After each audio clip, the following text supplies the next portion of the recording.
Welcome to safe structure. आज का जो टॉपिक है ये टॉपिक हम लोग पढ़ेंगे डेवलपमेंट लेंथ, लैपिंग लेंथ और एंकरेज लेंथ के बारे में।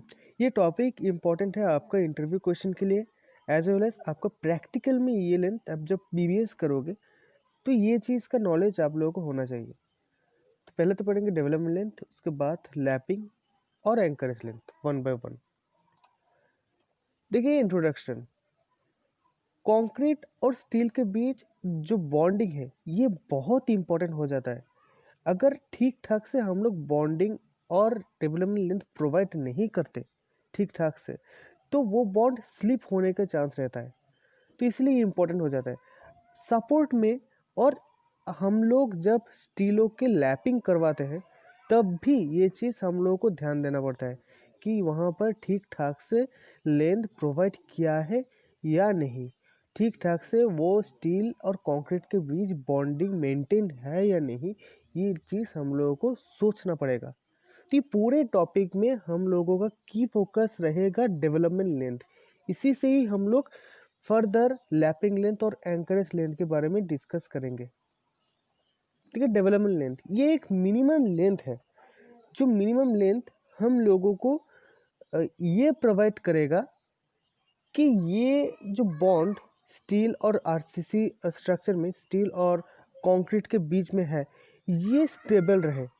यही लेंथ है जो लेंथ, मिनिमम लेंथ, जो लेंथ हम लोगों को एश्योर करवाएगा कि ये लेंथ, ये स्टेप बॉन्ड ठीक ठाक है।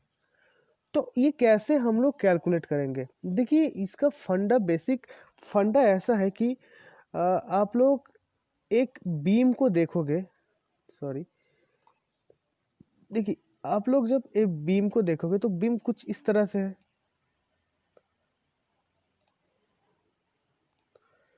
बीम कुछ इस तरह से है। इस बीम में अगर यहाँ पर लोड पड़ेगा तो ऑब्वियस सी बात है, ये अगर न्यूट्रल एक्सिस हो गया तो इस पोर्शन में टेंशन आएगा और ऊपर के पोर्शन में कंप्रेशन आएगा। तो ये जो पोर्शन है टेंशन, यहाँ पर कंक्रीट का कंट्रीब्यूशन लोड टेंशन लेने के बारे में कुछ भी नहीं, हम लोग ये कंसिडर करते हैं।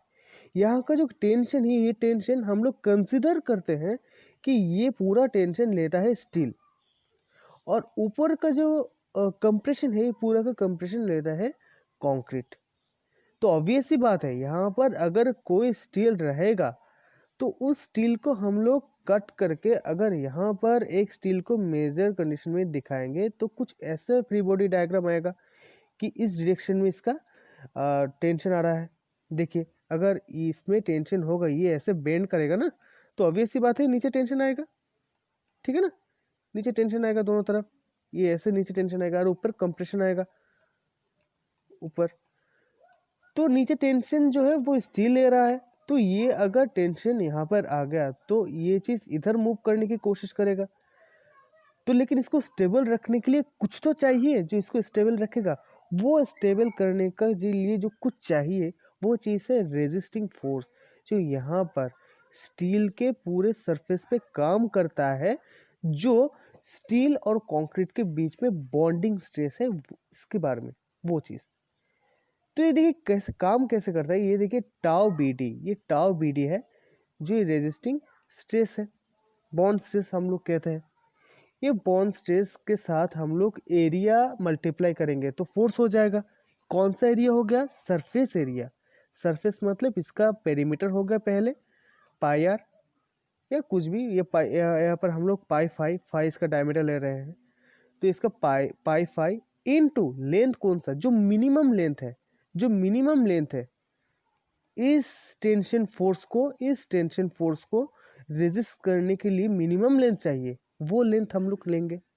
और यहाँ पर टेंशन फोर्स इक्वल टू इसका जो एरिया हो गया और इसका फोर्स, यहाँ पर जो स्ट्रेस है टेंशन स्ट्रेस, वो तो ये दोनों हम लोग इक्वल कर देंगे क्योंकि हम लोग मान रहे हैं कि ये स्टेबल इक्विलिब्रियम कंडीशन में है ये। तो यहाँ से हम लोग एल डी निकाल सकते हैं, और यही एल डी वो मिनिमम लेंथ है जिससे ये जो पूरा कंडीशन इक्विलिब्रियम में रहेगा। Okay, so mind it, development length इसीलिए इंपॉर्टेंट हो जाता है। अब ये देखिए, ये जो पूरा कैलकुलेशन है, ये जो फॉर्मूला हो गया आप लोगों का, ये फॉर्मूला, ये पूरा फॉर्मूला, ये फॉर्मूला प्लेन स्टील के लिए है। हम लोग यहाँ पर जो रिब है, स्टील के बाहर रिब होता है ना, जो एक देखेगा आप, रिब होता है स्टील के बाहर, वो प्लेन नहीं रहता, उसके बाद खुरखुरा कुछ रिब रहेगा, वो रिब को हम लोग कंसिडर नहीं कर रहे हैं इस फॉर्मूला पे। इस फॉर्मूला पे हम लोग फिर इस लेंथ को हम लोग 60% से हम लोग घटा सकते हैं, मतलब बॉन्ड स्ट्रेस हम लोग 60% बढ़ा सकते हैं अगर वो रिब हम लोग कंसिडर करते हैं तो अगर रिब वाला जो डिफॉर्म्ड बार कहते हैं उसे, डिफॉर्म्ड बार में हम लोग 60% तक हम लोग डेवलपमेंट लेंथ घटा सकते हैं, क्योंकि 60% तक हम लोग बॉन्ड स्ट्रेस बढ़ा सकते हैं, हम लोग कंसिडर करते हैं। देखिए लैपिंग लेंथ, अब देखिए एक बार अगर ऐसा आ गया और ऐसा एक बार आया तो कहीं पर भी ये खत्म हो सकता है। अब देखिए ऐसा एक बड़ा अगर बीम, बड़ा एक स्लैब है, तो यहाँ पर कुछ बीम हो गया, तो ये बीम कहीं पर भी खत्म हो सकता है। अगर कहीं पर खत्म हुआ तो एक बार का लेंथ 12 मीटर से ज़्यादा तो नहीं मिलेगा आप लोगों को, लेकिन आपका बीम जो है ये हो गया 30 मीटर, 13 मीटर भी जा सकता है, 20 मीटर भी जा सकता है, तो कहीं पर भी इसको ख़त्म होगा ना। ये कहाँ पर ख़त्म होगा? 12 मीटर के बाद हम लोग 12 मीटर पे ही कटलिंग करेंगे क्या? इसके पहले भी कट सकते हैं। तो जहाँ पर भी काटे वहाँ से एक लैप देना पड़ेगा दूसरा बार, वो जो लेंथ है वो लैपिंग लेंथ कहता है।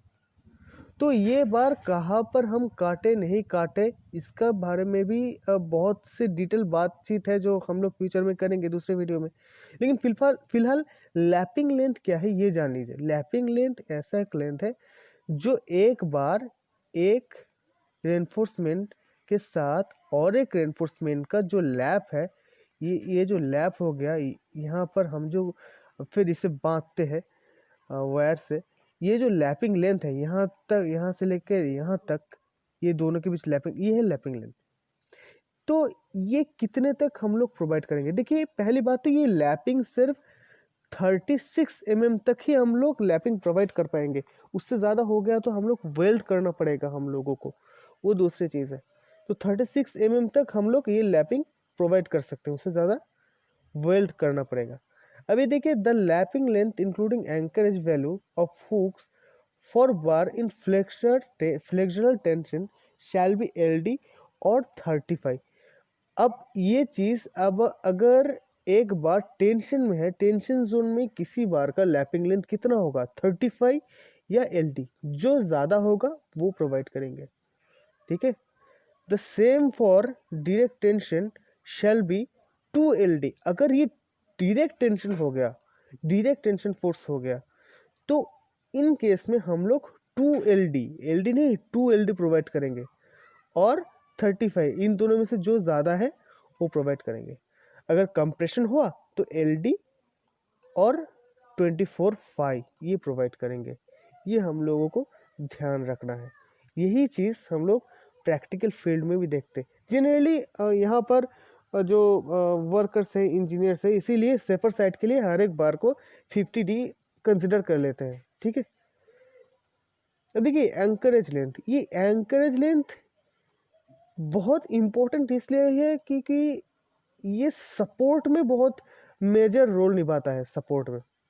देखिए the length of member required to develop the full bond is called anchorage length. Obviously बात है। The deformed bar may not need to end anchorage if the development length requirement is satisfied। देखिए as per IS code, अगर development length का requirement अगर satisfy कर जाता है तो एंकरेज की ज़रूरत नहीं है, ठीक है। लेकिन ये चीज़ हम लोग सब जगह पर एप्लीकेबल नहीं कर सकते, सब जगह पर ये एप्लीकेबल नहीं है, ठीक है। अब देखिए एक सिंपली सपोर्टेड बार हो गया, ये एक सिंपली सपोर्टेड बार है, ये सिंपली सपोर्टेड बीम है, यहाँ पर simply supported, mind it, it's a simply supported. तो यहाँ पर ये चीज़ क्या होगा, ये यहाँ पर अगर कोई बार आए, ये अगर कोई बार होगा, ठीक से ड्रॉ नहीं कर पाए, ये अगर कोई बार होगा तो हम लोग क्या यहाँ पर एंड कर देंगे?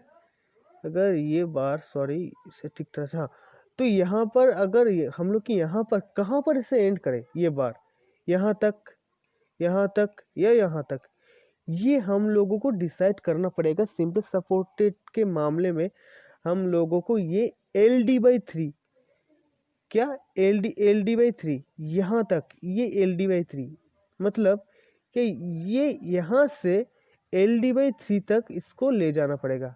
भले ही इसको L कर दो, लेकिन इसे LD/3 तक हम लोगों को ले जाना पड़ेगा। ये पूरा लेंथ LD/3 तक ले जाना पड़ेगा सपोर्ट फेस से, ये ध्यान पे रखना, ठीक है।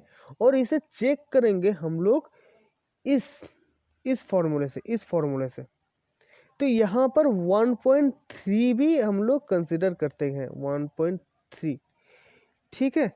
तो इसको ज़रूर याद रखना, क्योंकि सिंपली सपोर्टेड के लिए ये फॉर्मूला बहुत ही इम्पोर्टेंट हो जाता है, ठीक है। तो ये इस पे 1.3 हम लोग क्यों कंसिडर करते हैं? Factor 1.3 is used for simple supported to account for confinement of concrete due to compressive reaction, ठीक है ना। तो ये चीज़ ज़रूर याद रखना, ये आईएस कोड में ये फॉर्मूला दिया हुआ है। तो ये सिंपली सपोर्टेड के लिए है। तो सेम चीज़ हम लोग फिक्स्ड सपोर्ट पे कर सकते हैं? नहीं, सिंपली सपोर्टेड में सपोर्ट पे हम लोगों को नेगेटिव मोमेंट नहीं आता, लेकिन फिक्स्ड बार में हम लोगों को सपोर्ट में नेगेटिव रिएक्शन जरूर आएगा। देखो, अगर ये एक कॉलम है और ये एक बीम है, तो यहाँ पर ऑब्वियस सी बात है नेगेटिव मोमेंट आएगा ही आएगा। तो यहाँ पर हम लोग ऐसे बार नहीं प्रोवाइड कर पाएंगे जैसे उस केस में होता है। तो इसी वजह से IS 13920 ने एक फॉर्मूला प्रोवाइड किया है कि यहाँ पर आप लोगों को जो लेंथ देना पड़ेगा वो LD प्लस 10 इंटू, ये एक्स नहीं, ये इंटू है, इंटू डाया ऑफ बार। तो LD प्लस 10 आप लोगों को यहाँ पर प्रोवाइड करना ही पड़ेगा। तो ठीक है, आई होप आप लोगों को समझ में आया पूरा चीज़। तो अच्छे लगे तो लाइक करना, शेयर करना और सब्सक्राइब ज़रूर करना, क्योंकि इससे मुझे बहुत मदद मिलती है और मोटिवेशन भी मिलती है। Thank you very much.